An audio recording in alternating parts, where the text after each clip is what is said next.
I would trade everything I have, every penny, if it meant she was still here with us. Please, you must believe me. Stop. Don't touch that grave. The shout tore through the quiet cemetery as the billionaire froze mid-step. Two small twin girls were kneeling beside his son's grave, their tiny hands folded, their heads bowed in prayer. And when he heard what they were whispering, the most powerful man in the city suddenly could not stand, because those little girls knew a truth about his son that he had never been told. The morning air in the cemetery was cold and still when Victor Hale arrived. Victor Hale was not a man who collapsed. He was the kind of man who built towers of glass and steel, a man whose name was printed in magazines beside words like power, fortune, empire. Yet on that quiet morning, standing between rows of silent headstones, his chest already felt heavy before he even saw the grave. His son's name was carved into the stone ahead. Daniel Hale, 26 years old. Gone too soon. Victor had come early to avoid the crowds. The press had followed the tragedy for weeks, and strangers still left flowers every day. But grief, real grief, was something he could not perform for cameras. So he came alone. But someone was already there. Two little girls, twins, both with dark braided hair and small winter coats, knelt beside Daniel's grave. Their heads were bowed so low, their foreheads nearly touched the cold stone. Victor frowned. Children did not wander into private family plots by accident. He stepped forward, his polished shoes crunching softly against the gravel. That was when he heard them whispering. "Please watch over us, Daddy." The words stopped Victor's breath. For a moment, he thought he had heard wrong, but the girls kept praying. "Thank you for saving us. Thank you for being brave. We miss you." Victor's heart slammed painfully against his ribs. His son had never had children. Everyone knew that. Everyone. And yet the girls prayed with a love that could not be mistaken. They prayed like daughters. Victor's voice came out rough. "What did you say?" The girls slowly lifted their heads. Their eyes were wide and nervous, as if they had been caught doing something forbidden. For a moment, none of them spoke. The wind moved gently through the trees above the cemetery, carrying the faint smell of damp earth and winter grass. Victor studied them carefully. They could not have been older than 8. Their coats were worn but clean, their small hands red from the cold. One of the twins stood protectively in front of the other. Her voice was soft but steady. "We were just praying for our dad." Victor's chest tightened again. "Your dad?" She nodded toward the headstone. Him, Daniel Hale. The world seemed to tilt under Victor's feet. Because Victor Hale knew his son's life better than anyone. Or at least, he thought he did. Daniel Hale had never wanted to live in his father's shadow. Victor remembered the arguments clearly. While Victor built corporations, Daniel built something quieter.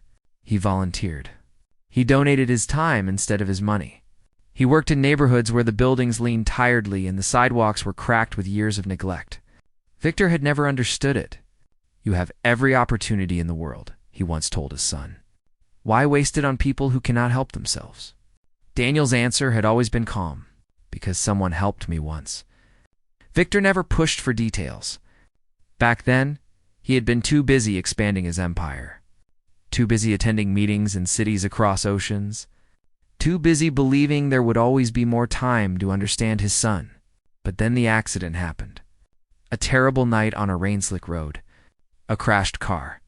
And the news that shattered Victor Hale's perfect world. Daniel Hale had died trying to save 2 children from a burning vehicle. The headlines called him a hero. But Victor never learned who those children were. The police report had been brief. 2 minors rescued. Identities withheld. Victor had never searched further. His grief had been too heavy. And now, 2 small girls stood beside his son's grave, calling him Daddy. Victor felt something strange growing in his chest. A quiet fear. "Tell me the truth," he said slowly. "How do you know my son?" The twins exchanged a nervous glance. The smaller one clutched her sister's sleeve. Finally, the older twin spoke again. "He saved us." Victor's throat tightened. They pointed toward the road beyond the cemetery gates. Our car caught fire that night. The doors wouldn't open. Their voices trembled as they spoke. Smoke everywhere. Flames on the seats. Their mother screaming outside the window. And then a stranger running toward the fire. Everyone else had stayed back. But Daniel had run forward. He broke the window with his bare hands. He pulled them out one by one. And then the car exploded seconds later. The girl's eyes filled with tears. He told us not to be scared. He said we were safe now. Victor felt the world spin around him. Because the newspapers had never mentioned that part, they had simply called it an accident. Asterisk, but now he knew. His son had died saving them. Victor lowered himself slowly onto the stone bench beside the grave. His legs no longer felt strong enough to hold him. He looked at the twins again, really looked this time. And for the first time, he noticed something else. The girls carried a small, folded paper between them.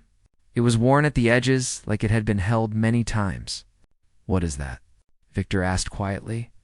The smaller twin unfolded it carefully. It was a photograph. In the picture, Daniel sat on the floor of a small apartment. The twins were beside him, laughing as he helped them with homework. Victor stared at the image, stunned. He had never seen it before. "He used to visit us every week," the girl explained. "He helped us with school. He brought groceries, sometimes." Victor's voice barely worked. "Why?" The girls looked confused by the question. Because he cared. Then the older twin said something that broke Victor completely. "He told us something once." Victor leaned forward. "What did he say?" The girl's voice was soft but certain. "He said, real strength is not how high you stand.